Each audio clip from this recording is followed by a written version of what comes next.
ogromen poudarek, razložili bomo tudi zakaj, je na odpiranje čustvenega telesa. Pravi, si dovoliti čutiti in si upati, opazovati in sprejeti svoje čustvo.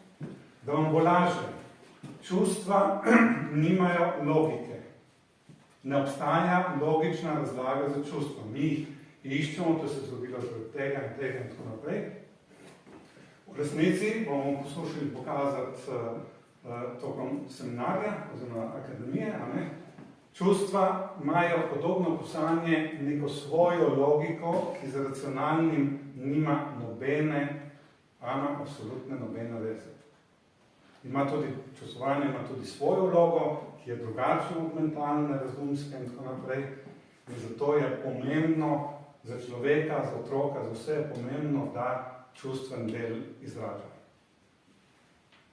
Da si upa, zato ker osnovni namen, če vi hočete imeti občutek svobode in tako dalje, je, da si upate biti vi, karkoli že ste.